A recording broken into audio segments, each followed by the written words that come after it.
Tchau. Ela disse que tinha feito a prova que ela precisava.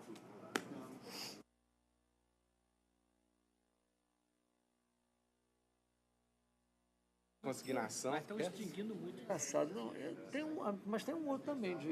Isso aí, você vai falar que você vai voltar a trabalhar? Pelo amor de Deus. De acordo. Cristiano, esse que eu falei. E esse desistência do doutor Não, pode Isso é chamar uma o Marcelo. Prioridade para trabalhar mesmo, prejudicar o outro. Mas é desse jeito. Mas Muito bom dia, declaro aberta a sessão da 17ª turma, cumprimentando os magistrados presentes, desembargadores Fernando, desembargador Marcelo, desembargadora Cristiane, meus caros colegas convocados, ilustre Vitor Salina e, com muita honra, doutor Eduardo Ferri, sejam bem-vindos. Bom dia ao senhor representante do Ministério Público, senhores advogados e advogadas presentes, eventuais estagiários, nosso secretário de turma, o doutor Gilberto. Eu submeto a aprovação da ata da sessão anterior.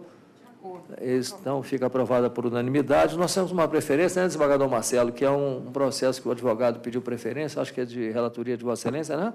acho que é desistência do... É desistência do recurso, né? Então, nós pedimos licença dos senhores advogados. Vamos chamar, então, preferencialmente esse processo, que é uma desistência de recurso. Senhor secretário, com a palavra, por obséquio. PJE, relator desembargador Marcelo Pertence, o processo 10.673, o 26 da pauta. Parece que é desistência do recurso ordinário, O da advogado está reclamada. presente? Pois não, doutor. Pois não, desembargador. Recurso da reclamada e o recurso do reclamante adesivo, em razão da desistência, homologa a desistência, perdendo e ficando prejudicado o recurso ordinário do autor. E assim se decide monocraticamente. Custos pela reclamada. Pois não, doutor? Você tem também Cris. Eu até coloquei aguardar a sessão, né? Vamos aguardar. Presidente, pela ordem. Pois não, só um registro que eu estou vendo aqui no celular, lembrei, já tinha visto mais cedo. Faleceu o nosso Ela está aí também? Wagner Giglio, É mesmo, rapaz? grande doutrinador. Nossa, tem os livros dele. É uma perda. Foi colega de magistratura. Então, eu queria registrar que fosse enviado depois. Agora tem que procurar, porque é de São Paulo. Não, a né? gente... Procurar os então, familiares. fica registrada, né, com a adesão da turma, né? Nossa adesão, senhor presidente. Adesão do Ministério Público, grande jurista, né, que eu, por Exatamente. exemplo, estudei desde meus idos, tempo de Também. advogado e para concurso, Wagner Giglio. Processo do trabalho, Exatamente. o justa causa. Exatamente. Eu tenho justa causa Um dos dele. melhores. Né? Leitura fácil, né? Leitura fácil dele, né? E afirmador da própria autonomia do processo de trabalho, de primeira hora. Exatamente. Então fica registrado... Era o requerimento melhor do livro de desembargador processo de Fernando. trabalho, indiscutivelmente. Gilberto, Tinha o Isis grande também, né? Mas jurista o Wagner era bem... Wagner Giglio. Wagner D. Giglio. Giglio. Tá? Também. Podemos, então, antecipar também, doutor Cristiane, o advogado do seu processo também está presente, pediu preferência? Da petição de acordo. Da petição de acordo, né? Vamos chamá-lo, então? Processo 6 da pauta, relatora desembargadora Cristiana Fenelon, processo 10.194. Certo. As partes entraram com a petição de acordo, firmada pelas advogadas, no ID que eu cito aqui. Eu sugiro o retorno dos autos à origem para apreciação e homologação da transação com baixa na distribuição. Acho que é o procedimento, salvo engano, aqui na nossa turma Gostaria quando há de ouvir petição os de acordo, pares? remeter os autos de volta ao primeiro grau, né? Para que o juiz, então, o aprecie. Com essa... Aí seria o Eduardo, eu acho. Doutor Eduardo, está de acordo com essa sugestão? De acordo. Então, eu estou de acordo. Vamos... Eu tinha Eduardo não. Oh, peraí. Com todo respeito, é assim. Não, Fernando me... Eu induzi ela aí. Desculpa. É porque ela olhou para mim e falou, Eduardo. Aí ele me pediu. Paulo Roberto e Marcelo. Doutor Marcelo estão de acordo? Eu já tinha eu estou de acordo, é claro. É o procedimento da turma. Então, eu vou determinar o retorno dos autos à origem para apreciação e homologação da transação com baixa na distribuição. E já fica essa... Senhor doutor, então, esse processo? Sim. Pois não, doutor, então fica decidido dessa forma, viu? Bom dia, muito obrigada a todos. Muito obrigado, senhora. Vai continuar PJE ou é físico agora? Agora é o físico. Só tem um físico. Viu, né? Pode ir. Pauta física, número 7 da pauta, processo 10.04. Relator desembargador Marcelo Pertence, revisor desembargador Fernando Rios Inscritos os advogados Tiago José Gama Carvalho de Oliveira e Ebert Amâncio dos Santos. 7 da pauta física. Relator, com a palavra para conclusão, por obséquio. No êxito do agravo de petição interposto pelo exequente José Alves e no mérito dou-lhe provimento para determinar a retificação dos cálculos periciais, a fim que sejam observados os reajustes gerais previstos nos acordos coletivos de trabalho constantes dos autos, na apuração dos salários devidos, desde a dispensa indevida até a efetiva reintegração. Essa é a proposta, presidente. Doutores Tiago e doutor Herbert, é isso? Pois não, doutor. Senhor presidente, tendo em vista que o voto do seu relator vai na linha do que o reclamante pleiteou, eu peço que seja acompanhado então, né? o voto. Convergência. Doutor Tiago. Doutor Ebert agora, né? Hã? Ebert. Herbert, desculpa, eu inverti. Não, eu pensei no Tiago, em outro Tiago. Tem um doutor Tiago aqui que é diferente, né? Pois não, doutor, desculpa então. Só quero chamar a atenção para o ilustre preso de decisão, que é o seguinte, que desde a petição inicial não há esse pedido. A sentença foi bem clara, também não há o pedido. O acórdão confirmou, também não há esse pedido. Então, trata-se de uma inovação recursal, cujo os acordos coletivos foram juntados depois dos cálculos de liquidação, ou seja, depois do trânsito em julgado. Então, eu peço a reconsideração para que não seja considerado os reajustes conforme solicitado. Pois não, doutor, ao reexame do relator por obséquio. Eu vou manter o voto como apresentado, até uma questão de razoabilidade, de proporcionalidade, em razão de ter sido anulada a dispensa do autor, determinando a sua reintegração e com salários devidos desde a data da dispensa. Salários devidos são todos aqueles, inclusive, corrigidos, que pode até dispensando, no meu entendimento, o pedido, porque salários devidos são aqueles que, à época, deveriam ser pagos, inclusive com correções. Por razão disso, eu estou mantendo o voto. Mantido o voto pelo relator, eu indago se há divergência. Não, inclusive, é isso que o desembargador Marcelo falou. Ele não teria que fazer pedido específico disso, não. Isso é íncito. Salário devido. Desde que haja reintegração, tudo que é devido tem que ser pago da forma como deveria ser pago se ele estivesse trabalhando. Então, os reajustes aí são inerentes com o relator.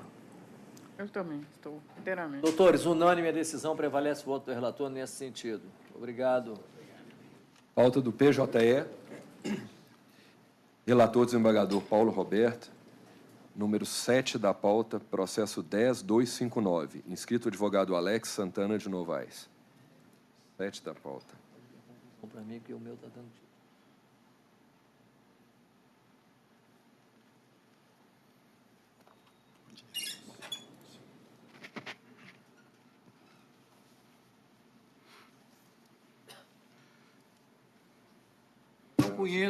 Eu não conheço do recurso da reclamada por falta de dialeticidade em virtude da ausência de razões recursáveis. Conheço o recurso do reclamante, mas lhe nego provimento. Doutor. Ilustre senhor desembargador presidente. Bom dia, doutor. Ilustres membros da turma. Excelência, a questão principal que gostaríamos de discutir aqui diz respeito à hora extra de gerente bancário. A excelência está pelo reclamante? Pelo reclamante, excelência. Reclamante contratado como bancário e com sua CTPS anotada como gerente geral. Não obstante essa anotação, excelências, o reclamante em nada tinha poder de gestão, em nada tinha poder de mando. A prova toda, inclusive depoimento de testemunhas do banco, dizem que o reclamante se ativava até nas atividades de tesouraria. E por se ativar nas atividades de tesouraria, o reclamante pleiteou o acúmulo de função. Mas voltando ao ponto central da nossa sustentação, gostaríamos aqui de trazer parte dos depoimentos prestados em juízo. Testemunha Renata da Silva Baldi, que o reclamante não tinha poderes para contratar ou demitir funcionários, que o reclamante não participava de entrevista de funcionários, que a entrevista era feita pela regional, que o funcionário chegava já com a comunicação de que seria contratado, que havia contato diário da gerência regional com a agência por telefone e com eventuais visitas, que havia audioconferência diária com a gerência regional, sendo que em algumas oportunidades isso ocorria 3 vezes ao dia. Que o reclamante não tinha autonomia para concessão de crédito, que no cartão da agência constava o número particular do reclamante, que funcionários e clientes chegavam a ligar para o telefone pessoal do reclamante, que, pelo que a depoente sabe, o reclamante não tinha nenhuma alçada de crédito, sequer no sistema, que a alçada de crédito era toda da gerência regional, que a liberação de crédito era feita por correspondência eletrônica, que a depoente participava eventualmente de audioconferências, que chegava a ouvi-las quando o reclamante ligava ao viva voz, que geralmente as conversas diziam respeito ao cumprimento de metas. E diz mais, Excelência. Ou seja, temos aqui, isso é geral hoje, os gerentes de agência, eles não têm mais o poder que o gerente tinha quando da feitura da lei. A ideia era que o gerente fosse realmente a longa mão do empregador, que ele tivesse como gerir aquela unidade, concedendo crédito, fazendo cobranças, admitindo e dispensando empregados, de fato, gerindo o estabelecimento. Hoje não. Hoje ele tem um sistema que gere o horário que ele chega com login e logout, o horário que ele sai, não tem limite de concessão de crédito, limite automático. Um dos empregados do banco lança os dados no sistema e aquele limite automático, se tiver que ultrapassar qualquer coisa daquele limite que o banco concede, já de imediato é necessária a autorização de uma gerência regional. E suas excelências devem perceber isso nos seus extratos bancários. Crédito pré-aprovado para a compra de veículos, crédito pré-aprovado para uso pessoal, crédito pré-aprovado para CDC. Aquele é o limite de concessão de crédito automático do banco. O gerente, hoje, ele não pode mais fugir disso.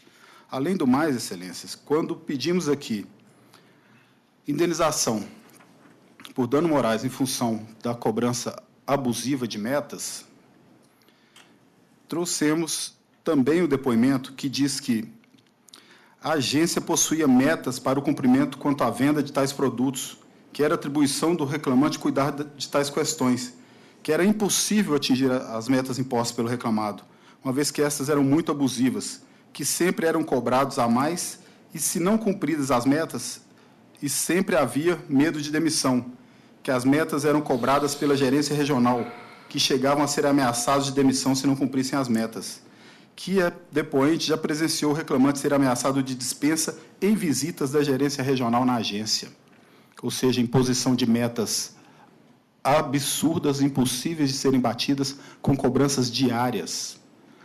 Isso, com todo respeito ao voto do ilustre relator, que, pela conclusão, imagino que leva para o artigo 62, inciso 2º, afasta a aplicação desse artigo na CLT. O depoente, o reclamante, não era o gerente com poderes de gestão, ele não geria nada na empresa, nada no banco, ele apenas cumpria aquilo que já lhe era determinado, além de ter uma cobrança excessiva de metas abusivas com ameaças de demissão. Por isso, excelências, pedimos que seja acompanhado o voto do ilustre relator quanto ao novo conhecimento do recurso da reclamada, até porque veio um documento completamente diferente, vieram aos autos com o nome de recurso, mas são contra-razões de um recurso de um outro processo. E que seja provido o recurso do reclamante em sua integralidade. É o que espera, excelência. Pois não, doutor. Doutor, eu, respeitosamente, eu estou mantendo o voto e o faço em função exatamente daquilo que foi posto na sustentação oral. Por quê? Porque o juiz do primeiro grau, ao se basear na decisão que ora é recorrida, se baseou basicamente, em outras palavras, na prova testemunhal, né? Inclusive testemunhal do próprio reclamante. E aqui é uma particularidade, aqui eu me dirijo não só a Vossa Excelência, mas os demais votantes, que se trata realmente do cargo de gerente geral de agência, né? É gerente geral de agência. Então, o que ocorre é o seguinte, não sim, e eu faço constar no voto, que não só é a questão da nomenclatura de ser gerente geral que levaria automaticamente à aplicação do artigo 62 da CLT, mas sim o faço e incuro com a sentença recorrida em função exatamente da prova testemunhal que demonstrou, a meu sentir, que realmente ele detinha esses poderes que nós conhecemos, não só do ponto de vista teórico, mas também do ponto de vista prático da realidade da vida, o que é um gerente geral de agência. Esse gerente, para mim, ele se diferencia daquele gerente que nós estamos acostumados a ver, que tem determinado que todo mundo é gerente, não tem funcionário, todo mundo é gerente. Mas aqui se trata realmente de gerente geral de agência com poderes amplos. Então, doutor, respeitosamente, eu aqui mantive o indeferimento das horas extras em função da prova oral produzida no processo. E no mesmo sentido, e caminhei no mesmo sentido também, identicamente ao juiz de primeiro grau, que tem esse princípio da imediatidade, em contato com, não só com as partes, mas com as testemunhas, em função do sobreaviso e também do pedido de assédio moral. E no assédio moral faz constar, inclusive, o depoimento da testemunha do próprio reclamante, que diz que não havia realmente... Hoje, todos nós sabemos, inclusive a Excelência, que a cobrança de metas é uma coisa natural. O que se observa com relação ao suposto assédio é quando essas metas são cobradas de forma excessiva e de forma intolerável, que me parece que não é o caso. Então, de forma muito respeitosa, eu estou aplicando aqui também a súmula 287 do TST, no caso concreto, e eu estou mantendo o voto respeitosamente. Mas, como não voto sozinho, eu pergunto como votam os meus colegas. Senhor presidente, eu também pedindo ver no nome do advogado à tribuna, senti muita ressalva com a questão do gerente geral, mas esse entendimento já está consolidado e ele, de fato, era a principal autoridade dentro da agência. Então, pedindo vênia, eu acompanho o relator. Terceiro votante? Não, é doutor Paulo. O senhor não é o relator? Relator. Sim. Olha aqui. Terceiro acho que agora é o Fernando. Era o Fernando. É o Fernando ou Ferri? Eduardo. Consta na certidão, que seria doutor Cristiano, na certidão. Eu examinei o voto. Aqui é doutor Eduardo. O senhor. Sim, eu estou acompanhando o relator também, senhor presidente. Na certidão... Está errado mesmo. Na certidão está constando Está errado. constando errado mesmo. Vou consertar. Doutor, então, prevalece o voto do relator à unanimidade. O senhor tem mais algum processo? Não, Excelência, mas gostaria de pedir, Sua Excelência, a palavra para fazer um registro. Pois não. A Associação Mineira dos Advogados Trabalhistas, com muita honra, fará uma homenagem ao servidor Geraldo, que sempre nos atende aqui com muita maestria, com muita gentileza, e essa homenagem extensiva a todos... Desapareceu. É homenagem da pessoa do Geraldo. Cadê o Geraldo? Mas extensiva a todos os servidores do tribunal. Claro, é uma claro, forma de homenagear todos os servidores desse tribunal. E uma outra situação, Excelência, eu não pude deixar de ouvir, antes da sessão, gostaria de deixar tranquilos, doutor Marcelo, doutor Fernando, que a AMAT está se posicionando. Eu, enquanto vice-presidente, nos reunimos ontem com a presidência da OAB e desejar para o próximo corregedor muita sabedoria para valorizar os bons juízes e dizer às suas excelências que o pleno terá certamente que atuar em determinadas situações com as decisões que podem vir da corregedoria em função de tudo isso que vem ocorrendo.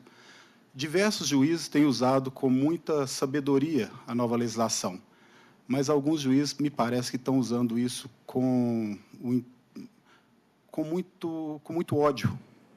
Então, estamos vendo sentenças de ódio. E essa vara que o doutor Marcelo se referiu há pouco, antes da sessão, é a vara da cidade que nasceu o nosso ex-presidente do Conselho Federal, César Brito. O juiz, numa canetada, extinguiu todos os processos, bateu o recorde de sentenças, porque não estavam liquidados os pedidos, mesmo as ações ajuizadas antes da reforma.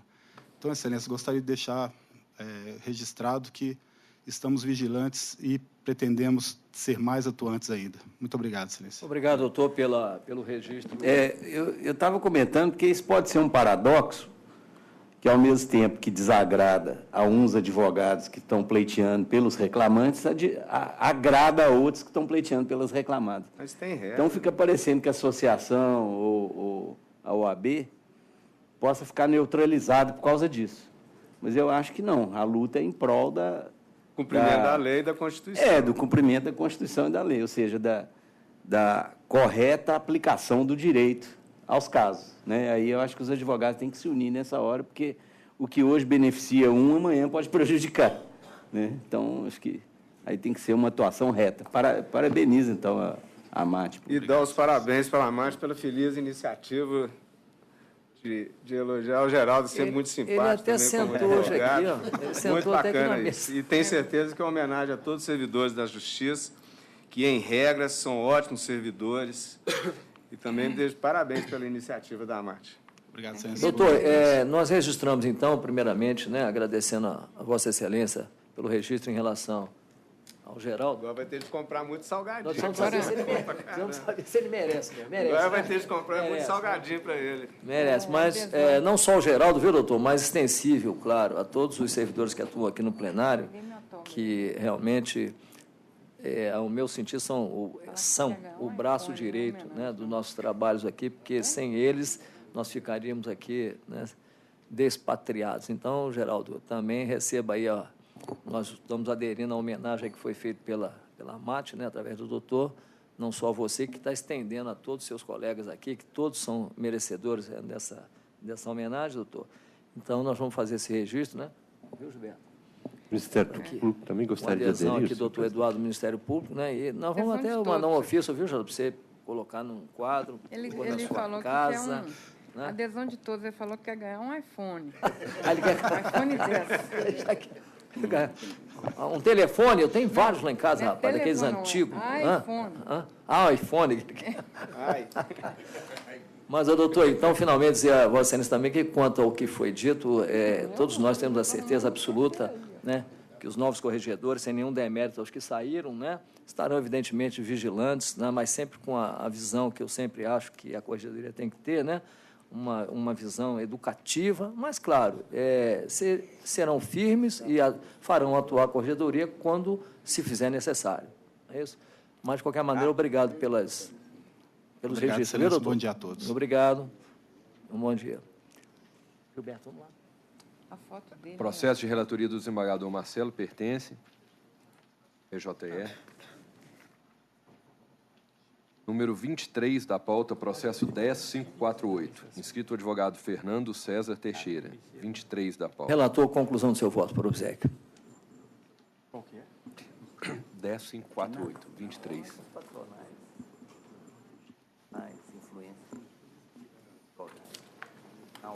Mas sabe o que é? O Ives está adorando. Doutor Paulo? Não, ô, Fernando. Depois da sustentação, ele vai voltar na sala. É o 10.090, né? Tá. Tá ótimo. O senhor está pelo Vanderlan? Voltar na sala. Isso. Isso. Eu estou conhecendo o recurso ordinário interposto pelo Celso, Itaú, Unibanco, Fundação Saúde, no mérito negando provimento. Bom dia, doutor Fernando, é isso? Bom dia, excelência, é isso. Pois não. Eu poderia aguardar um eventual... Sim, há divergência nesse processo? Não, na minha Não, parte, unânime, doutor. Ok, muito obrigado, bom dia. Prevalece o voto da relator, unanimidade, assim se decide. Muito obrigado. tá aí só Seguinte. ao pleno, logo. Processo de relatoria do desembargador Fernando pertence, PJE. Opa! Espera aí, Fernando pertence, eu sou dos dois. você tomou café hoje? Desembargador Fernando Reis. É do Fernando agora? PJE. Não, agora já não. Marcelo Rios. Ainda bem que essa é a 7ª turma, né? Aqui não tem problema. Aqui Fernando tudo... pertence? Eu estou aqui, não sei quem eu voto. Ela não sabe se ela é revisora. Ou se eu sou terceira. O 2,5, faz a conta. número 3 da pauta, processo 10005. Inscrito o advogado Cláudio Atala Inácio. Da MRV Engenharia. Desembargador Fernando, conclusão do seu voto, por obséquio. Advogado, qual é que eu esqueci? Conheço o recurso no mérito, nego-lhe provimento.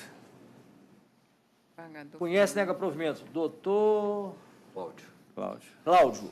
Bom dia, doutor. Bom dia a todos. Bom dia, doutor, com a palavra. Excelentíssimo senhor desembargador, presidente, excelentíssimo senhor doutor, desembargador, relator, excelentíssima senhora doutora juíza, revisora, excelentíssimo senhor doutor desembargador terceiro votante, demais membros dessa egrégia turma. Trata-se, evidentemente, de um processo em que o gerente teve desconsiderado a sua a função de cargo de gestor e cargo de confiança e, portanto, além de ser considerado, ser condenado a recorrente em horas extras e condenação por danos morais e aplicabilidade do Instituto Jurídico da Hipoteca Judiciária. Portanto, eminentes julgadores, a respeitosa sentença prolatada pela meritíssima juíza, monocrática devidamente, haverá de ser totalmente reformada nos aspectos seguintes. No que se confere ao doferimento de horas extras e seus consectários, apura-se a necessária reforma, pois o recorrido detentor de cargo de gestor da loja onde ativava o seu mistério era a mais alta autoridade naquela loja, tendo, inclusive, amplos poderes para solucionar todas as questões que lhe eram confiadas, inclusive admissão, dispensa, aplicação de penalidades e demais atividades pertinentes ao seu cargo de gestor, inclusive percebendo mensalmente remuneração superior a todos os seus subordinados. Demais disso, em depoimento pessoal, o próprio recorrido afirma que a loja que estava sob sua gestão tinha entre 10 a 15 funcionários, entre seletistas e autônomos, todos eles subordinados ao recorrido, o qual fiscalizava os horários de todos os funcionários, inclusive produzindo as escalas de trabalho de seu subordinado. Portanto, o recorrido, com a devida vênia, era o único responsável pela loja, resolvendo todas as pendências diárias diretamente, quer seja vendas, punições, negociações com os compradores, fechamento de negócios, contratos, etc. Inclusive, a própria preposta em depoimento, a meritíssima juíza monocrática, afirma que o recorrido na loja não estava subordinado a ninguém. Tinha poderes para admitir, poderes punitivos, sem necessidade de autorização dos gestores. Demais disso, eminentes julgadores, importa informar que o gestor executivo tinha sua atividade desenvolvida na sede da empresa, em outro local, totalmente distinto.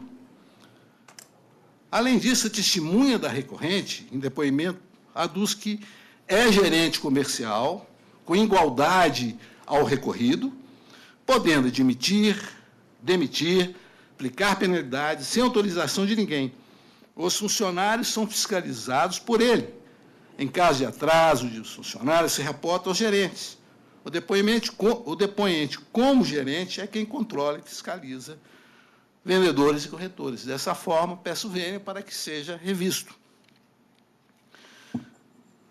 Quanto aos danos morais, em igualdade deve ser reformada a respeitosa sentença prolatada em primeira instância, tendo em visto que a meritíssima juíza monocrática, ao deferir os danos morais, o fez amparado apenas em 1,5, onde o gestor executivo estava cobrando de todos os gerentes uma postura mais correta, mais firme, ou seja, ao titular o e-mail, o faz escrevendo esperteza ou incompetência.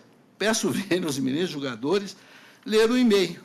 Acho incrível como vocês estão errando. Fico pensando se é incompetência ou esperteza demais.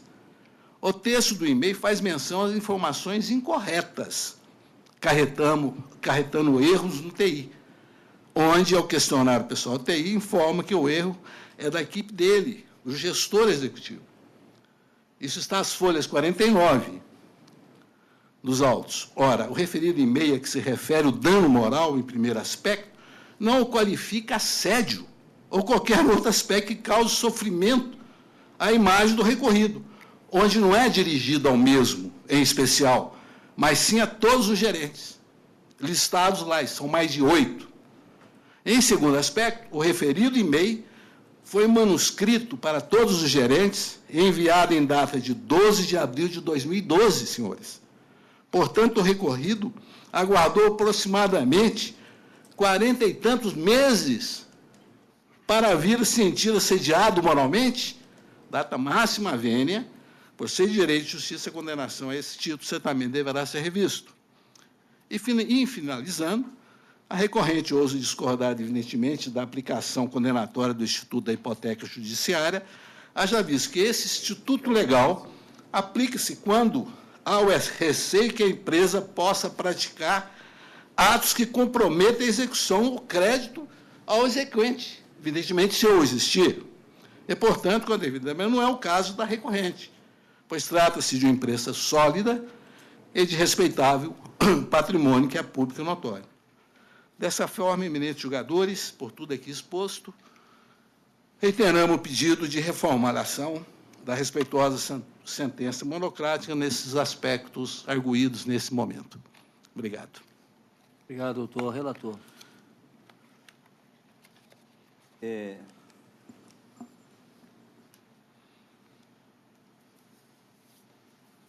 Só um minutinho.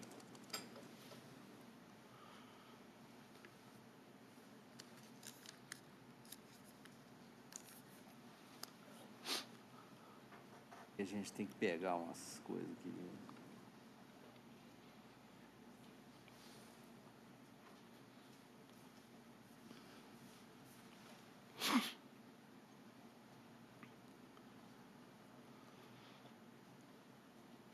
Bom, eu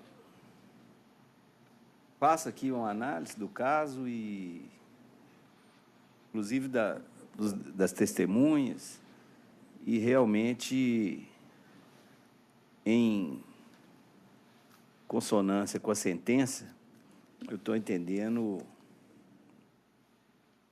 que não houve essa configuração, esse enquadramento no artigo 62, inciso 2º da CLT, e, portanto, ele não estava excluído do regime de duração do trabalho.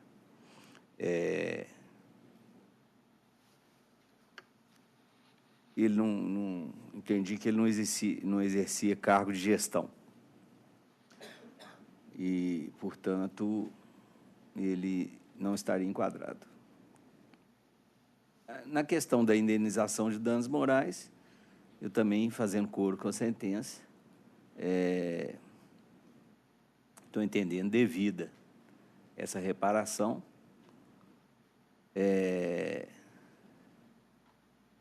Acho que houve um abuso aí no exercício do poder diretivo da empresa,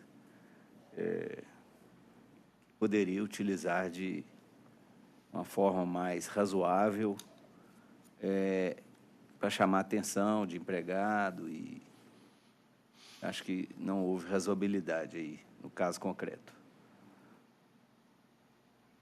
No mais, eu estou mantendo a sentença dos demais pontos e mantenho o voto. Mantido o voto pelo relator. Desembargadora Cristiane. Eu estou acompanhando o relator integralmente.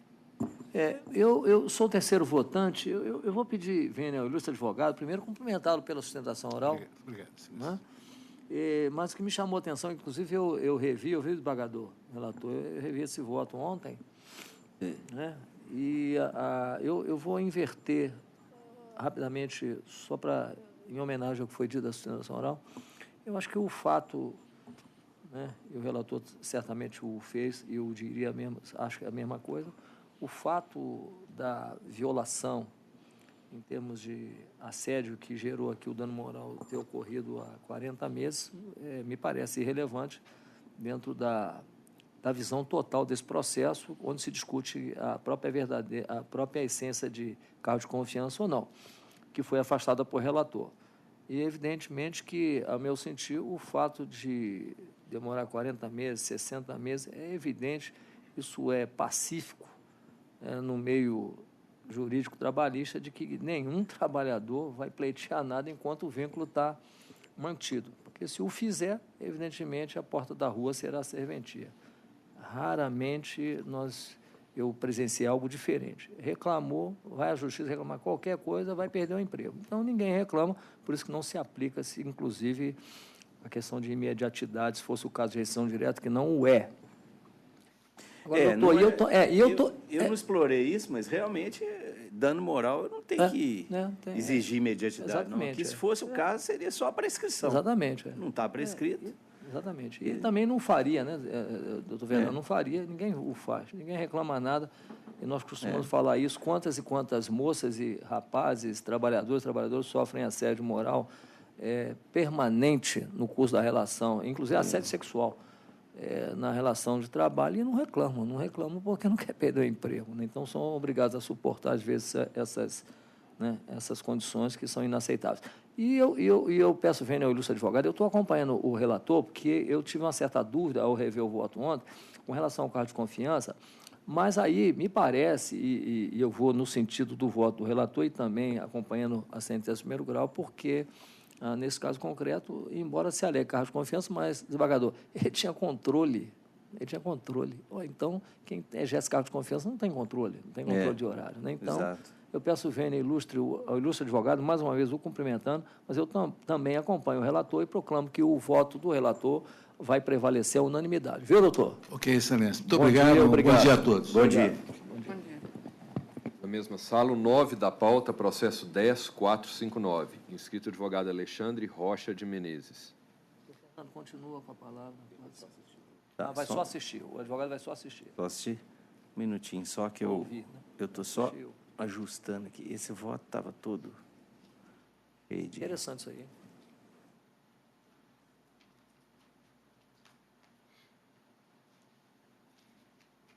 Marcelo, esse processo.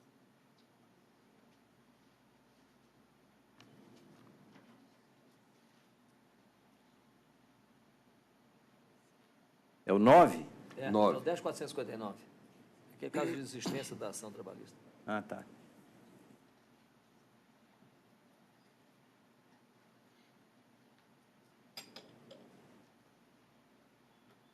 Eu conheço e nego provimento.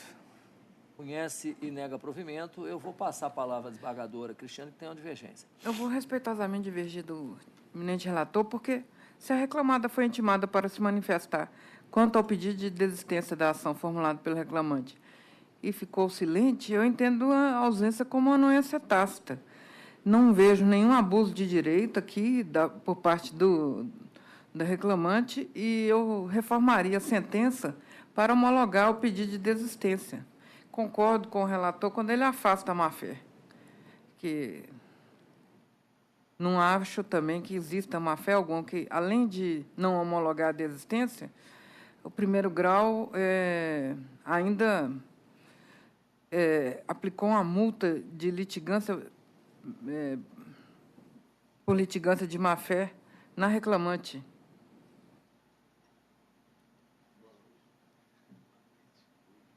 Por abuso de direito, né?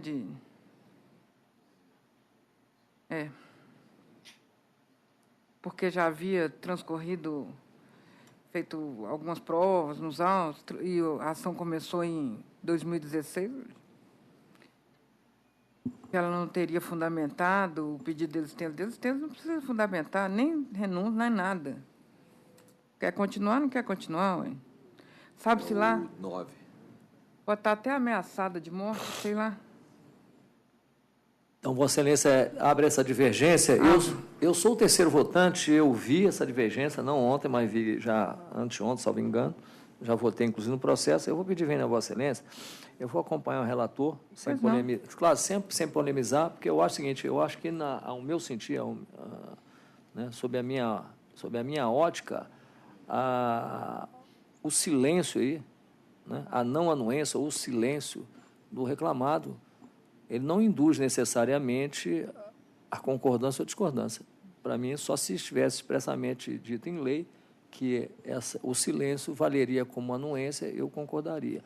Mas não diz, a lei não diz isso. E, além do mais, esse caso foi contestado, e aqui, como bem colocou o relator, a desistência, inclusive, mesmo com concordância, pode não ser aceita pelo próprio juiz. Né? Pode não ser aceita. Então, eu peço, vênia, respeitosamente, a minha ilustre revisora, eu estou acompanhando o relator. Prevalece o voto do relator, então? O meu enfoque é que, depois da formação da relação processual, e por isso que o CPC fala após a contestação, tem que ter a concordância, porque aí a parte não tem mais a disponibilidade, a parte autora não tem mais a disponibilidade do processo. O processo já passa a ser em igualdade de condições para ambos. É o que a doutrina chama de criação do direito subjetivo processual do réu. Isso. De Então, querer ele a também prestação funcional. tem o mesmo direito. O réu foi intimado, não falou nada, né? Mas aí eu tô É uma interpretação desse silêncio. Eu concordo. Eu acho que não. Eu acho que tinha que ser a concordância expressa. Quem cala consente. Pois é, mas nem a lei, nem a lei fala isso e nem o juiz falou isso. Porque às vezes o juiz coloca, manifesta no prazo de tal dia, valendo o silêncio como concordância. Aí a pessoa está... O processo aqui é privado, né? Se fosse processo público, eu concordaria, né? Em direito criminal, concordaria integralmente com Vossa Excelência. Mas olha, doutor Cristiano, o que acontece, nós sabemos aqui, ó, é claro que a desistência é uma beleza, né, para todo mundo, às vezes, né? Mas o que acontece é que, às vezes, lá no fim da ação, lá no fim da ação, o autor enxerga que ele não vai ter sucesso. Aí ele pede desistência. Não é que é desistência. Que a desistência estica o processo sem mérito e para o outro, ó. Embora. Vamos imaginar uma outra situação. O reclamado sequestrou o filho do reclamante, mandou desistir. Vamos imaginar. Pode haver de tudo. Mas aí ele ia concordar. Não concorda para falar, não deu certo, agora mas o doutor Fernando arremata aí mais ou menos o que eu disse. Se na lei tivesse dito que o silêncio implica em anuência, em concordância, tudo bem. E o juiz também não colocou isso, né? Sob pena de. Aí não tem. Nem legal, certo. Então nem tá, judicial. eu vou ficar então vencida em parte. Não convencida. E vou acompanhar também na litigância, eu estou acompanhando, excluindo. Então prevalece o voto do relator por maioria vencida respeitosamente a desembargadora Cristiane. A revisora. Ok. Na mesma sala, 12 da pauta, processo 10.663, inscrito advogado Raimundo Eustáquio de Souza Costa, 12 da pauta. Marcelo, você me acompanharia nessa? Doutor Fernando. 12 da pauta, 10.1063, relator com a conclusão do voto. 10.1063. Conheço do recurso do mérito, dou-lhe provimento para afastar a condenação de restituição de desconto salarial referente ao dia de paralisação, julgando a ação improcedente. Custo no importe de R$1.000, calculado sobre R$50.000, valor dado à causa pelo autor isento. Obrigado. Doutor Raimundo, bom dia. Bom dia. A palavra, doutor, caso necessário. Excelentíssimo senhor presidente, senhor desembargador relator, demais desembargadores, com a vênia devida ao ilustre relator, o Sintex MG argue que o cerne da questão, ele passa necessariamente pela existência de comunicação ou não da paralisação, segundo manifestações da recorrente quando se tratava de ponto de vista administrativo e inclusive judicial. Do ponto de vista de comunicação, a CT 138 de 2016, da lavra do Sintex MG, ID 14CA-C46, de 22/4 de 2006, ela comunica à empresa a realização de a publicação de edital e a designação de assembleia para ratificar o ato já deliberado nacionalmente pela categoria, pela Fentect, para o dia 26/4. Realizada a Assembleia 26/4, houve a comunicação para a empresa da ata, o envio da ata, no dia 28, um dia após a realização da manifestação, da paralisação. Diante desse fato, nós entendemos que a comunicação ela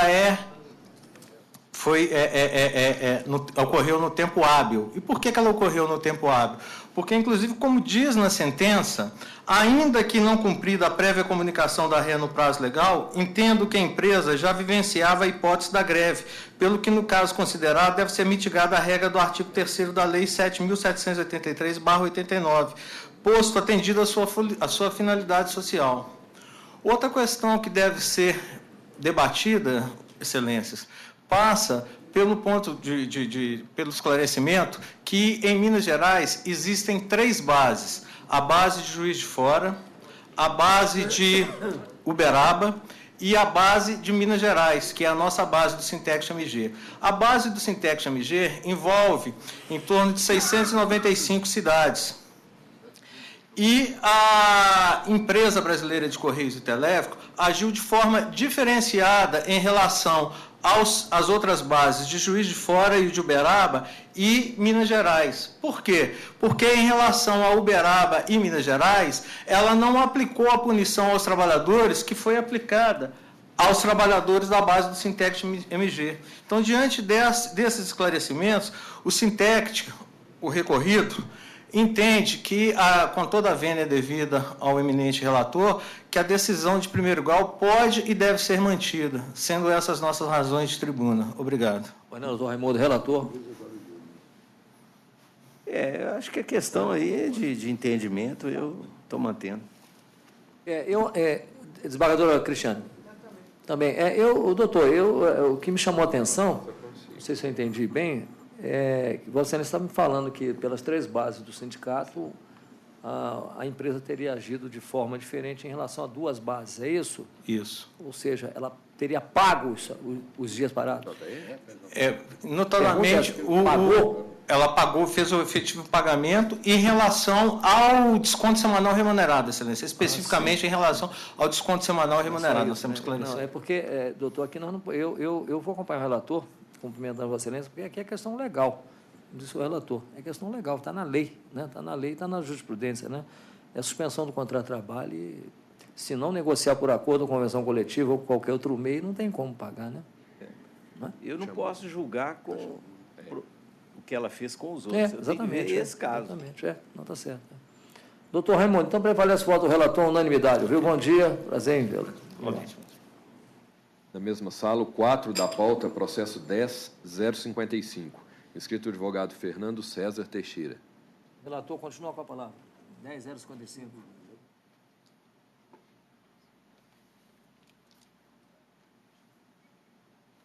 Eu conheço e nego provimento. Fernando. Doutor Fernando, bom dia. Bom dia, Excelência. Com a palavra. Pelo recorrido, mais uma vez, poderia guardar uma possível divergência? A divergência, eu votei com o relator. Unânime. Ok, obrigado. Obrigado, doutor. 15 da pauta, processo 10.746. Inscrita advogada Tamires Carolina de Souza. 15 da pauta. O relator continua com a palavra. 10.746. Estava lá. 15. SBF. Acho que é CBF. Conheço do recurso no mérito do provimento parcial para excluir da condenação o pagamento do adicional por acúmulo de função e reflexo. Mantido o valor da condenação por ainda compatível. Bom dia, doutora Tamires. Bom dia. Com a palavra, caso necessário, doutora. Primeiramente, eu gostaria de cumprimentar aos ilustríssimos desembargadores e aos demais presentes. Só tem um? Como vocês excluíram o acúmulo de função, eu tenho aqui 2 tópicos para abordar para pedir a reforma da sentença. O primeiro deles diz respeito à diferença salarial pelo exercício da função de gestor a partir de dezembro de 2013. O juiz de primeiro grau, ele entendeu que existia controvérsia apenas entre o período compreendido entre dezembro de 2013 a maio de 2014, condenando a recorrente ao pagamento das diferenças salariais desse período, entendendo que ele já exercia desde 2013 o cargo de gestor. Contudo, restou comprovado na instrução que ele passou a exercer as atividades de gestor somente em junho de 2014. Antes disso, ele exerceu somente a função de vendedor. Os demonstrativos de pagamento comprovam o que está sendo alegado. Entre dezembro de 2013 e maio de 2014, ele recebeu comissões, ou seja, ele trabalhou como vendedor efetivamente. Porque, senão, ele teria recebido o seu salário mínimo convencional. E o cargo de gestor não tem comissões. O segundo ponto, e último, que eu gostaria de falar, é que diz respeito ao intervalo entre a jornada. o juiz entendeu que ele teria direito a um intervalo intrajornada por 4 dias durante a semana. Contudo, o próprio recorrido alega que está correto os cartões de ponto. Então, os cartões de ponto demonstram que ele não tem direito ao intervalo intrajornada, porque o mesmo foi usufruído. Só isso. Pede provimento e reforma da sentença. Oi, não, doutor Tamir, relator.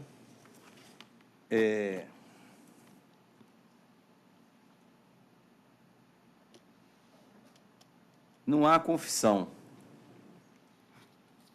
No caso dos autos, porque em depoimento pessoal o autor disse que anotava corretamente os cartões de ponto quanto aos dias trabalhados e aos horários de chegada e saída, ressalvando expressamente que o intervalo interjornado não era registrado no ponto. Então, eu afasto essa possibilidade e mantenho a sentença. Mantido. Desembargadora Cristiane. Eu também estou de acordo com o relator e assim se decide unânime a decisão, doutor. Obrigado.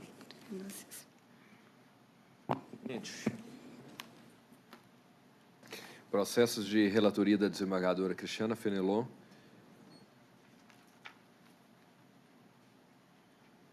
Número 27 da pauta, processo 11.169. Inscrito o advogado Rafael Mariani. 27 da pauta. Relatora com a palavra. Eu estou conhecendo os recursos ordinários interpostos pelas partes e, no mérito, estou negando provimento ao apelo da reclamada e dando parcial provimento ao recurso da autora para majorar a indenização por danos morais sofridos em razão do assédio moral para R$ 8.000. Deferir diferenças de horas extras registradas, não quitadas nem compensadas com reflexos, consoantes fundamentos, e condenar a reclamada a pagamento de 30 minutos extras 2 vezes por semana por todo período laboral, com reflexos e critérios de cálculos fixados na fundamentação. Defiro ainda o pagamento de R$ 2.000 a títulos de danos morais sofridos no ato da dispensa. Fixo aqui a natureza das parcelas e acresço ao valor da causa, fixo o valor da causa as custas de fixo as custas em R$ 200, calculados com base no valor de 10.000, hora acrescida ao valor da condenação. Obrigado, doutor Rafael. Bom dia. Bom dia a todos da mesa. A palavra, doutor. Obrigado. Em relação ao dano moral, em que pese a condenação ter ocorrido em razão da juíza entender que houve desrespeito ao dever de ser respeitada a vontade do empregado, essa campanha denominada Big Brother, ela não tinha o condão, claro, de expor alguém ou cobrar algum tipo de resultado. Ela, na verdade, era uma campanha que ela coincidia com a exibição do programa. É uma campanha que durou de janeiro até abril de 2015 e, na verdade, ela tinha a intenção de estimular os empregados a atingir os objetivos da empresa. Nós entendemos que trata-se, na verdade, de pleno uso do poder diretivo da empresa, né? Ela não tinha nenhuma motivação de denegrir ou de expor alguém, muito pelo contrário. A ideia aqui era motivar os empregados e tornar o ambiente de trabalho mais descontraído para que eles pudessem atingir os objetivos da empresa. E quanto às horas extras, estou comprovado que as anotações de ponto elas condiziam com a realidade, não são indevidas horas extras que foram deferidas. Por todo exposto, espera a reclamada a reversão do julgado, se julgado improcedente a ação. Mas não, doutor Rafael, relatora. A questão do Big Brother é esse jogo que a procurador diz da tribuna que não causava nenhum dano. Ela expunha semanalmente os empregados menos produtivos diante dos colegas de trabalho que iam para o paredão, né, os menos produtivos. Os selecionados disputavam o número de vendas e aquele que perdia era eliminado do jogo. Havia filmagem, etc.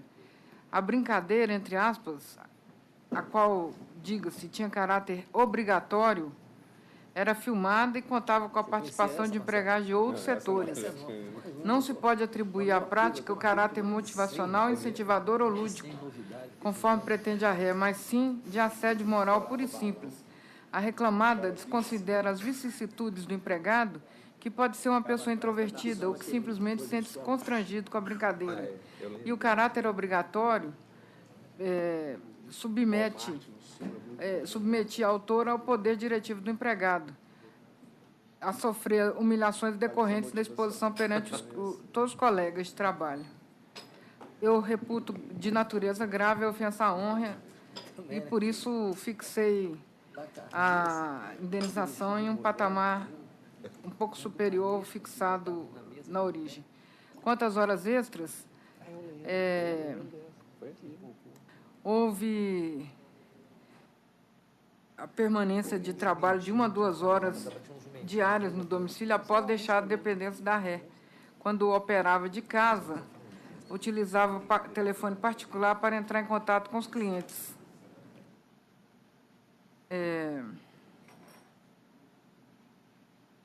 No dia seguinte, após fechar o negócio de casa, a reclamante entrava em contato novamente com o cliente, solicitando todos os dados cadastrais e a confirmação de compra somente para fins de gravação na empresa. Então, como fazia serviço em casa, levava serviço para fazer, fica aí de acordo com o depoimento da testemunha, a reclamante mantém essas horas extras que não foram registradas. Assim. Mantém o voto. Eu sou o revisor e vou pedir vênia ao ilustre advogado, né, com relação aos demais tópicos que já foram esclarecidos, mas um comentário pessoal que eu faço, respeitoso, claro, mas eu acho que o próprio programa Big Brother, ele constrange até muitas famílias e muitas pessoas pela própria televisão, acho eu, né? Embora eu nem o assista, né? Mas eu acho que as empresas inovam cada vez mais, né? Nós nos surpreendemos a cada dia com as invenções, seja pela direção, seja por tolerar que seus prepostos assim... E nesse caso aqui específico, né?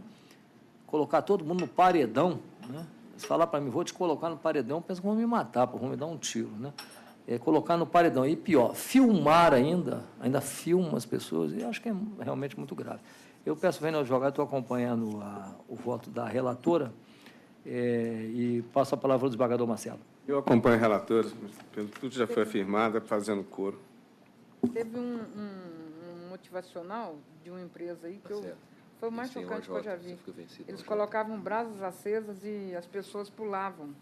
Tinham que andar nas brasas. Inquisição, voltou uma inquisição. Senhor presidente, eu apenas fico vencido quanto à determinação de aplicação. Não, o J394 já está registrado já. Não, que deu geral. Doutor, e assim se decide, ouviu? Obrigado, bom dia. Brasas acesas. Sustentação oral à distância a partir de Juiz de Fora. É o 17 da pauta, processo 10.842. Inscrita a advogada Maria Olívia Ramos Bonfá. Doutora Maria Olívia, bom dia. Está nos ouvindo bem? Bom dia, excelência. Estou ouvindo muito bem. A relatora vai proferir o seu voto. Em conclusão, se a senhora não entender alguma coisa, a senhora nos informe, viu? Perfeito. Com a palavra, a relatora. Conheço do recurso ordinário interposto pela reclamante e, no mérito, dou-lhe provimento parcial para deferir as diferenças salariais resultantes da equiparação por todo período de trabalho, observados os fundamentos. Investidos ônus da sucumbência. Custas R$200, calculados sobre R$10.000. Valor arbitrado à condenação. A senhora entendeu? Entendi, excelência. Com a palavra, caso necessário, doutora Maria Olívia. Bom, primeiramente, eu gostaria de cumprimentar toda a mesa, o plenário, os ilustres desembargadores, representantes do Ministério Público. Obrigado. Um bom dia para vossas excelências. Bom dia. Em relação, tendo em vista o voto da ilustre relatora, eu vou me deter no que foi realmente revertido aí, que é a equiparação salarial. Eu gostaria apenas de pontuar que, em relação à equiparação salarial, foi demonstrado, primeiro pelos documentos, né, que houve diferenciação em relação a... porque o reclamante era mantenedor metalúrgico, e assim o sempre foi, e os outros, ou seja, o Reinaldo, o Michel e o Eduardo, que são os paradigmas, Estes foram promovidos a mantenedor metalúrgico sênior, tá? Em que pese as testemunhas do reclamante terem pontuado que não há diferença em relação ao exercício da função, às atividades, o paradigma Eduardo, que foi também testemunha em relação à reclamada, ele foi bem categórico ao dispor que o mantenedor metalúrgico sênior, ele treina os novatos, coisa que o metalúrgico, no caso do reclamante, que não era sênior, júnior, né, ele não faz. Então, aí por si só já é uma diferenciação.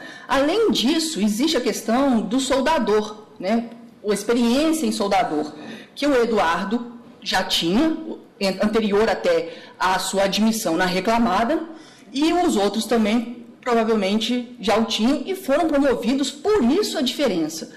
Não há nos autos, data máxima vênia ao voto da ilustre relatora, mas não há nos autos uma prova contundente de que haveria atividades iguais, né, entre o reclamante, que é um mantenedor metalúrgico simples, e os outros que são mantenedores metalúrgicos sênior. Então, não havendo essa diferenciação, no máximo a prova, ainda que se considere o testemunho, salvo engano, do Washington, que faz essas colocações em relação, falando que não haveria essa diferenciação, ainda que se considere, é uma prova dividida. Não existe uma prova cabal de que houve e que há, né, no caso do reclamante, atividades notórias e específicas que ele fazia da atividade sênior, sendo que houve essa diferenciação em relação ao próprio treinamento dos mais novos. Então, data máxima vênia, eu gostaria de pedir que fosse revisto essa questão da equiparação salarial, porque não tem nenhuma prova que evidencie, pelo contrário, a prova documental mostra a prova testemunhal, ainda que se considere que a do Eduardo somente não é capaz de elidir isso, pelo menos existe uma dualidade em relação a isso e não uma questão cabal em relação às testemunhas. Eu agradeço a atenção e peço que seja dado provimento ou desprovido no caso do reclamante. Que assim seja. Devolvo a palavra à relatora. Assim, data havendo da sustentação, eu entendi que nos autos a prova demonstra a simultaneidade e identidade de funções exercidas entre o paradigma e o paragonado. E a prova, no caso, que teria de ser da empresa, né? Não foi feita as fichas de registro dos empregados comparados, mostram que todos foram admitidos em abril de 2012. Os modelos foram contratados como mantenedores metalúrgicos. O paradigma Michel Júnior iniciou o trabalho como mantenedor metalúrgico sênior. O salário do autor e paradigmas Eduardo e Reginaldo era o mesmo, enquanto estiveram trabalhando como mantenedores metalúrgicos, ao passo que Michel recebia valor mais elevado em razão da classificação sênior. Os outros dois modelos, no entanto, foram promovidos a mantenedores metalúrgicos sênior posteriormente, em maio de 2013, quando, então, passaram a perceber salário equivalente àquele pago ao paradigma Michel. O autor, por sua vez, sempre esteve enquadrado como mantenedor metalúrgico, percebendo salário inferior. A empresa não trouxe aos autos cópia do dispositivo que trata das atribuições do mantenedor metalúrgico. E a prova oral disse que o reclamante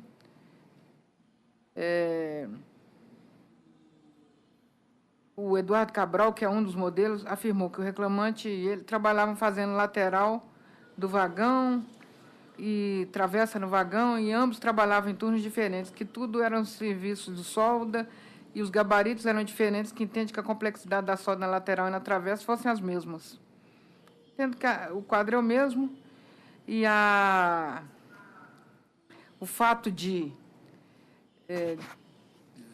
treinar e substituir líderes, dar suporte a novatos, são atribuições que não vêm descritas na norma regulamentar, motivo pelo qual não cabe considerá-las.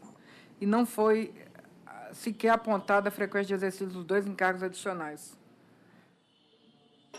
O líder também foi substituído, de acordo com o paradigma Eduardo Cabral, aconteceu essa substituição dele por 4 dias. Era esporadicamente que isso ocorria. Mantém o voto. Mantido o voto pela relatora, eu peço vênia, ilustre advogado, eu estou acompanhando o voto e, diante da prova oral produzida, consultamos, então, o desembargador Marcelo como vota. Da mesma forma, parabenizo pela sustentação muito bem feito, mas eu acompanho a relatora. Doutor, então vai prevalecer o voto da relatora à unanimidade. Agradeço ao senhor, um grande abraço aí a Juiz de Fora, essa bela terra de Minas Gerais, aos nós chamados de Nova Manchester, né? Muito obrigado. Obrigada, excelência. Um bom dia para os senhores. Muito obrigado. Na mesma sala, 33 da pauta, processo 11.304. Inscritos os advogados Pedro Zatar Eugênio pelo reclamante e Ricardo Laerte Gentil pela reclamada. 33 da pauta. Relatora, conclusão do seu voto. Não merece. Eu dou parcial, conheço e dou parcial provimento ao apelo do reclamante para reconhecer a relação de emprego e deferir o pagamento das parcelas trabalhistas consoante os fundamentos a seguir. Pelo reclamante ao Pedro. É esse o voto. Obrigado. Doutores Pedro e doutor Ricardo. Presente? Presente, sim. Com a palavra, doutores. Boa tarde, excelência. Gostaria de cumprimentar a turma. Senhor, quem é o doutor? Sou Pedro. Pedro, pois não. Se tiver divergência, eu aguardaria. É melhor os dois falarem. Pode falar, então. Inicialmente, né, a gente vai conhecer os fundamentos da volta da relatora, mas a sentença de primeira instância, o que a gente está discutindo aqui, é a configuração de vínculo de emprego e discussão da relação motorista e os chamados aplicativos, né, Uber, Cabify. E esse caso da empresa Cabify e o desacerto da sentença de primeira instância está em dois pontos principais aí: no enquadramento jurídico dessa empresa e na configuração do trabalho autônomo ou não. Então, o que a gente tem que levar em conta nessa discussão, que é atual, né, não é, ela é atual no contexto dessas empresas de tecnologia, não no direito do trabalho, na discussão de vínculo ela é muito antiga e corriqueira, e cotidianamente está aqui. O que é importante dizer, e o desacerto da sentença em primeira instância com relação ao enquadramento jurídico da empresa, é entender que essas empresas elas são meras plataformas de trabalho. Elas não o são. Elas são empresas de transporte. Ela faz intermediação, sim, mas ela tem uma estrita e forte gerência sobre o trabalho. Esse trabalhador ele não tem autonomia alguma. Ele é uma figura completamente subordinada às diretrizes da empresa. Você tem uma ideia, quem fixa o preço, a tarifa, é a empresa. Onde você viu um autônomo que não consegue mensurar o valor do seu trabalho? Onde você viu um autônomo que pode ser impedido de trabalhar se tiver uma má avaliação pelo cliente? Onde você viu um autônomo que não tem cliente próprio? Então, o que a gente tem que aplicar aqui nesse caso são dois princípios básicos e até internacionais do direito do trabalho, que é a hipossuficiência e a primazia da realidade. E o juiz de primeira instância ele se ateve ao panorama contratual. E a gente sabe muito bem que no direito do trabalho o contrato é a realidade, não é aquilo que as partes dizem. O trabalhador vai aceitar as condições de trabalho, sejam lesivas ou não. E a empresa ela vai querer sempre desconfigurar e maximizar os lucros. Esse conflito capital-trabalho ele é inerente à relação, mas cabe ao direito do trabalho, equilibrar essa relação e civilizar ela. E o que a gente vê na cidade hoje aqui em Belo Horizonte, para você ter uma ideia e exemplificar, a gente tem mais de 20 mil motoristas de aplicativos que trabalham nessa ideia de autonomia. E a gente pensar que a gente tem 20 mil autônomos que a cada momento celebram um contrato de prestação de serviço de transporte é irreal, é falacioso. E a gente tem que pensar mais à frente. E nenhum desses trabalhadores é garantido nenhum direito. Eles, além de colocar sua força de trabalho à frente para a empresa, eles colocam seu patrimônio. No caso aqui, o senhor Hudson alugava um veículo. Ele tinha, já para iniciar a atividade, ele já tinha um custo de mais de R$ 1.500. Então, o que essas empresas fazem é precarizar e explorar uma mão de obra no momento de crise. Elas não fazem intermediação. Para você ter uma ideia, quem faz intermediação, se ela fizesse intermediação, como ela fala, ela cobraria um preço único para esse serviço que ela supostamente está fazendo. E ela não cobra. O preço, a precificação dela é com relação ao transporte do passageiro. Então, ingerência maior que essa é impossível. Outro ponto relevante é a questão do GPS. Esse trabalhador, o tempo inteiro, ele está monitorado por GPS. Para vocês terem uma ideia, se esse trabalhador dá uma freada brusca ou acelera demais numa via que seria de 60, a empresa imediatamente já sabe, porque ele está monitorado e ele já toma uma advertência. Então, no conjunto probatório aqui, se a gente for olhar as provas dos autos, a gente vai ver que a própria empresa usa termos específicos do trabalho. Você deve usar uniforme, você tem que estar sendo controlado, ela apresenta bonificações além do trabalho. Então, o panorama que a gente vê e que a gente tem que derrubar esse argumento dessas empresas não é destruir essas empresas, elas têm que estar no mercado. Elas são importantes fontes de renda, mas o que a gente vê é uma maximização do lucro e uma exploração do trabalho humano. Outro ponto relevante é o parecer do Ministério Público do Trabalho, que consta no processo, em que ele foi contundente a afirmar que essas novas formas de exploração do trabalho humano, elas são passíveis de configuração do trabalho subordinado, nos termos da CLT. A gente não precisa alterar a CLT, a gente precisa promover uma atualização interpretativa, de acordo com os parâmetros constitucionais e principiológicos do direito do trabalho. Eu não posso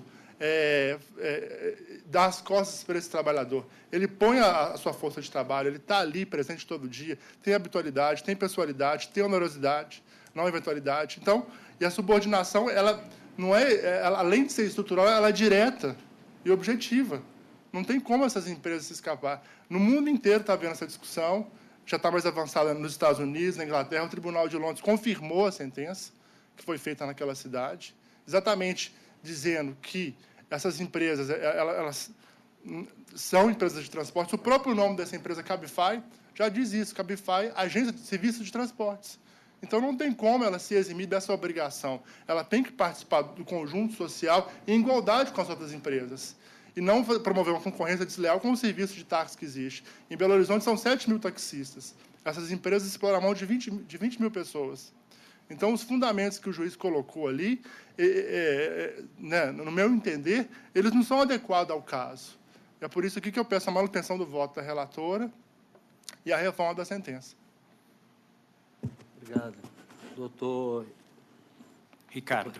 Né? Não, doutor Ricardo. Excelentíssimo senhor presidente, egregia turma, excelentíssimo senhor representante do Ministério Público. O primeiro aspecto que precisa ser destacado aqui, senhor presidente, é que o autor sequer alegou ter sido contratado como empregado. O que se colhe dos autos é que é incontroversa a celebração de contrato de parceria comercial. Para que seja reconhecido o vínculo empregatício, portanto, o autor precisava ter comprovado a existência de subordinação, sob pena de violação do artigo 818 da CLT, ônus do qual, com a máxima vênia, não se desincumbiu. A prova colhida, aliás, a prova emprestada utilizada, consistente no testemunho do senhor Efigênio Bruno Batista Almeida, relata que, abro aspas, já ficou uns 15 dias sem ficar conectado e não foi questionado pela reclamada por ter ficado offline por tanto tempo. Pois bem, o desembargador aposentado Plínio Bolívar de Almeida, quem tem a honra de chamar de amigo, sempre repete que direito é bom senso. Imaginemos, hoje temos duas plataformas conhecidas, Uber e Cabify, operando no mercado. Daqui a algum tempo poderemos ter 10 plataformas operando. E conforme restou comprovado nesses autos, o autor pode ser cadastrado em ambas as plataformas, pode ser cadastrado em quantas plataformas houverem. Imagine daqui a um tempo um motorista cadastrado em 10 plataformas e buscando o reconhecimento do vínculo empregatício em todas elas, sendo que, conforme restou provado aqui, ele pode ficar offline o tempo que quiser. Imaginem a situação que esse entendimento pode levar. O motorista fica por meses offline, apenas vai lá, faz o seu cadastro e permanece offline e detém o vínculo empregatício e vai querer receber salário de 2, 3, 4, 5, 10 plataformas como essa. Ademais, a sentença consignou que, apropriadamente, que não tendo sido provada a subordinação, deve ser presumida a veracidade da relação jurídica que foi estabelecida. Ora, com relação à punição mencionada pelo meu ex-adverso, a sentença relata que sequer houve prova quanto à efetiva fiscalização no cumprimento das diretrizes, das orientações que são passadas pela plataforma. Portanto, não há falar em subordinação se o motorista tem total liberdade para trabalhar quando quiser, pelo período que quiser, se quiser, ele tem liberdade para se desligar da plataforma e, meses depois, cadastrar-se novamente. Em que empresa um empregado se desliga da empresa e ele, por sua iniciativa, é admitido novamente na empresa? É incompatível, portanto, a relação que foi estabelecida, que é de parceria comercial, com o vínculo empregatício que se busca. Com essas breves considerações, senhor presidente, que a recorrida insiste no desprovimento do recurso. Pois não. Eu, antes de devolver a palavra à relatora, eu quero registrar que também recebi memorial, você recebeu também, mas eu vou pedir vista desse processo. Vou pedir vista desse processo para a sessão do dia 7, porque na semana que vem nós temos a SDI de manhã e temos a turma de tarde. Dia 7 e realmente, no outro. É 7 aqui. É de manhã. 7 de manhã, depois tem plano de tarde. 7 de manhã aqui. Eu só queria registrar recebimento de memorial das duas partes. Eu também, é uma forma. Eu acho que é interessante, né? Eu até tinha acompanhado Vossa Excelência, né? Mas eu gostaria, porque é uma matéria realmente nova, é discutível, né?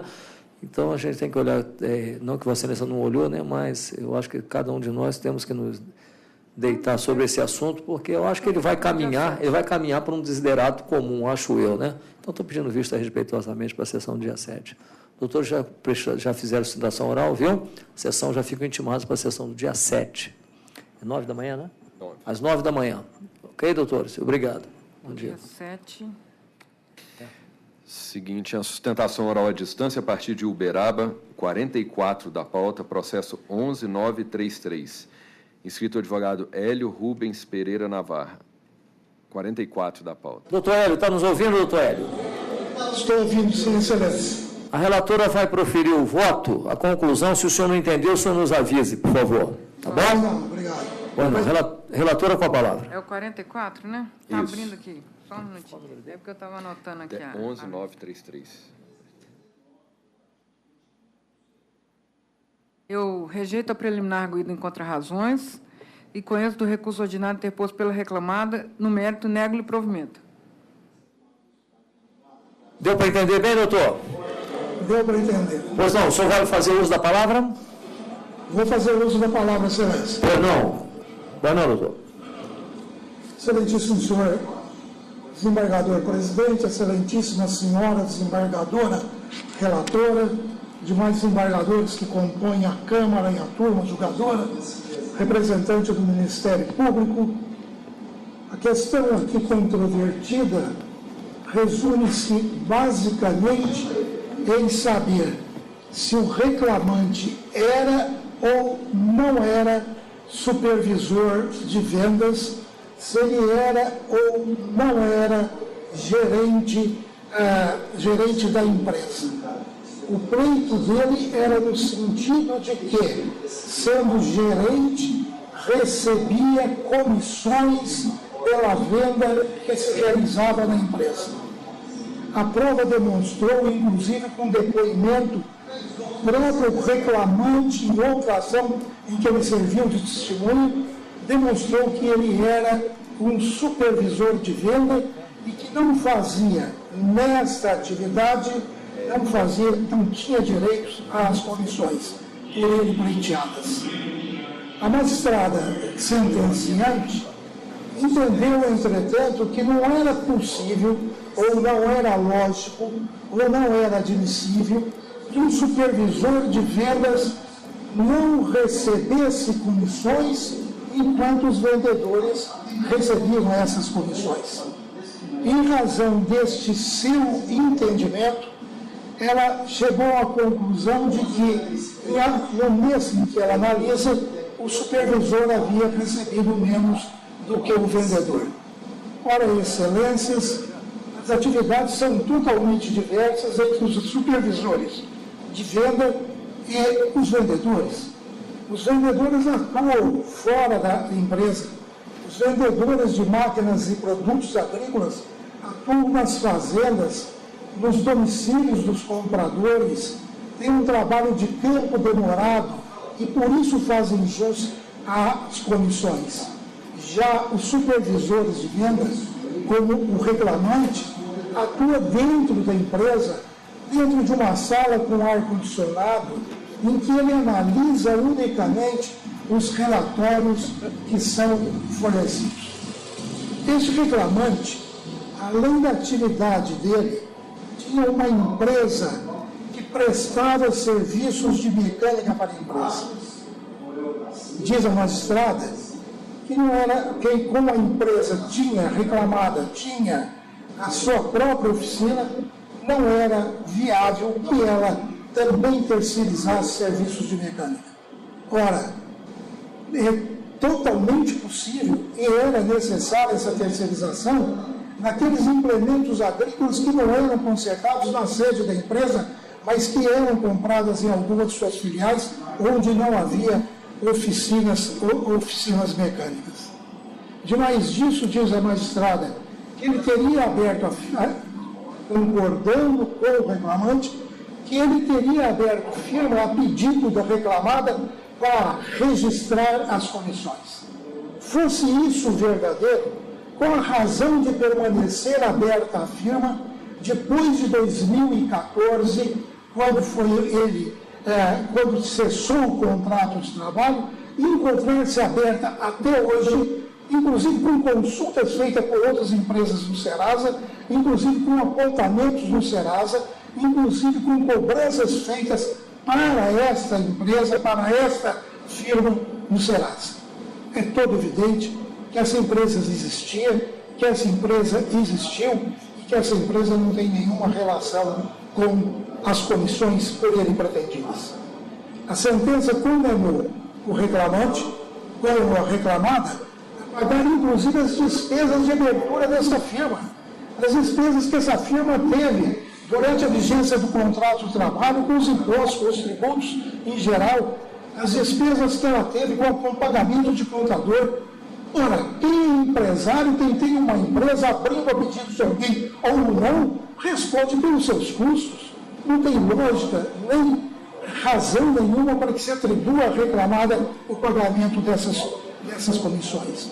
Também condenou a reclamada, a pagar a diferença do INSS que não teria sido recolhido sobre essas eventuais comissões, essas supostas comissões. Admitindo que houvesse mesmo essas comissões e admitindo mesmo que não houvesse o recolhimento, nós não podemos deixar de observar que o reclamante está alegando a sua própria torpeza, porque ele também não recolheu esse INSS e ele poderia tê-lo feito, ele poderia, durante um período em que, se supostamente fosse verdadeiro, que ele recebeu essas comissões, ele recolhesse sobre elas, uma vez que elas não constavam de sua folha de pagamento. São essas considerações, senhor presidente, senhora relatora, senhores desembargadores, que tragam a análise e a compreensão de Vossa Excelência. Agradeço pela atenção de Vossa Excelência. Obrigado, doutor. Eu devolvo a palavra à relatora. A prova oral que foi produzida pelo autor indicou que essas notas fiscais de prestação de serviço não se referiam a serviços de mecânica, porque, como disse bem o juíza de primeiro grau, o reclamante não fornecia esse tipo de serviço para a reclamada. Então, só poderiam ser comissões. A prova oral demonstrou que a empresa não necessitava do serviço de mecânica por parte de terceiro, já que ela tinha oficina de empregados para prestar esse tipo de serviço. Eu entendo que, contabilizados os depoimentos dos autos, fica claro que os valores pagos ao reclamante pela suposta prestação de serviço de manutenção de máquinas constituíam, na verdade, comissões de vendas. Eu vou manter o voto por esse argumento. Mantido o voto pela relatora, doutor. Eu sou o revisor, estou acompanhando o voto da relatora pelos seus próprios fundamentos.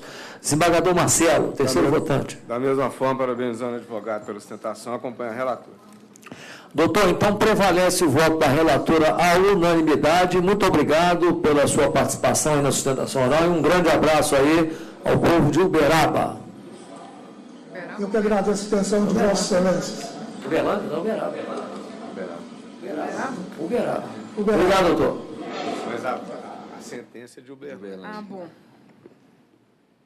Processos de relatoria do juiz convocado Vitor Salino. Número 8 da pauta, processo 10948. Inscrita a advogada Daniele Cristina Dias. 8 da pauta. Relator, com sua palavra. Momentinho por Seu voto. 10948. Secretaria de onde? Ah, tá. 8 da pauta, nossa conclusão no sentido de conhecer do recurso Daniele.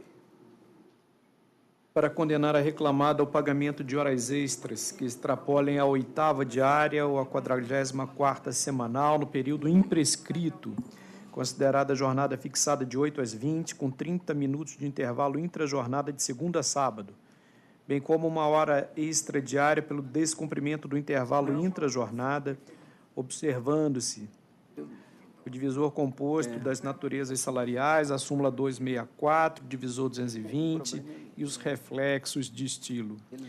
Condenar ainda ao pagamento de R$ 200 mensais a título de ressarcimento de combustíveis, bem como R$ 300 a título de indenização pelo uso do veículo. Provimento ainda para determinar o pagamento de R$ 500 a título de restituição dos valores pagos com ferramentas. Os ônus de sucumbência estão sendo invertidos, fixado nesta instância o valor de R$ 25.000 a condenação. É como voto. Muito obrigado. Doutora Daniele, bom dia. Bom dia. Bom dia, senhor presidente, demais membros dessa egrégia turma. Eu gostaria de aguardar eventual divergência. A divergência nesse processo, eu já votei acompanhando o relator. Eu também já votei acompanhando. Unânime, doutora Daniela. Obrigada. Obrigado. Prazer em vê-la.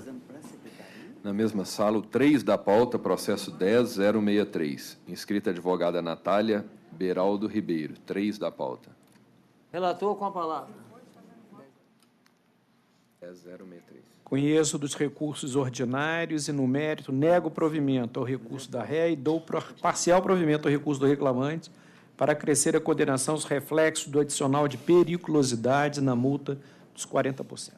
Obrigado. Doutora Natália, bom dia. Bom dia, cumprimento a todos os embargadores presentes, Obrigado. Cumprimento o presidente. Bom, o ponto que eu gostaria de destacar é que, muito embora o reclamante tenha deixado de comparecer na audiência de instrução em que deveria depor, e muito embora o juiz sentenciante tenha aplicado a pena de confissão, deixou de aplicar os efeitos dessa pena na medida em que deferiu pedidos de hora extra e pedidos de periculosidade em que o ônus pertencia ao reclamante. Destaco que não houve nos autos nenhum elemento de prova capaz de elidir a pena de confissão. No tocante às horas extras, o único elemento existente são os cartões de pontos juntados pela recorrente, onde a recorrente apontou que todas as horas extras deferidas pelo juiz sentenciante foram precedidas de compensação ou foram sucedidas de pagamento nos demonstrativos. Portanto, inexistindo aí elementos que possam afastar a pena de confissão, pede para que seja provido o recurso. No tocante à periculosidade, da mesma forma, tendo o reclamante deixado de comparecer na audiência e sendo o objeto da prova exclusivamente em prova oral, já que não dependia de prova técnica, o autor também não se desincumbiu do seu ônus e não fez qualquer prova no sentido de ter existido alteração das condições de trabalho.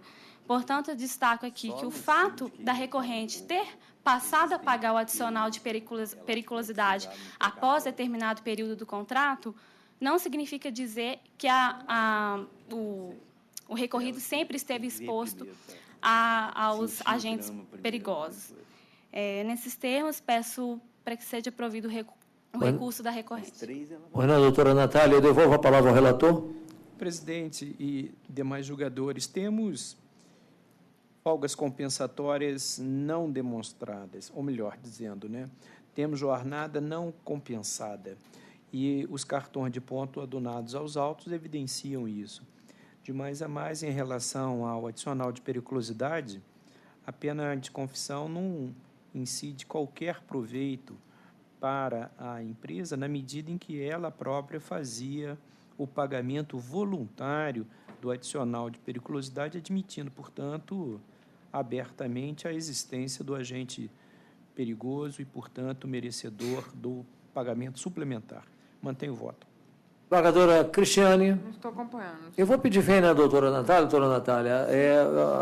Funda-se, né, o recurso e, basicamente, a sustentação na questão da confissão ficta. Mas aí o relator, ao meu ver, usou exatamente aquilo que prevê a jurisprudência, que é a súmula 74 e a súmula 453.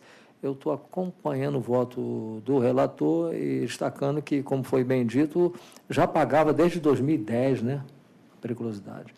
Então, prevalece o voto do relator, unanimidade, viu, doutora? Ok, obrigada. Bom dia, prazer em vê-lo, viu? Terminada a sustentação oral, continuamos com o doutor Victor Salino. Victor Salino. Ótimo. Presidente, tem uma divergência no 5, eu estou encampando. 10.471. 10.471.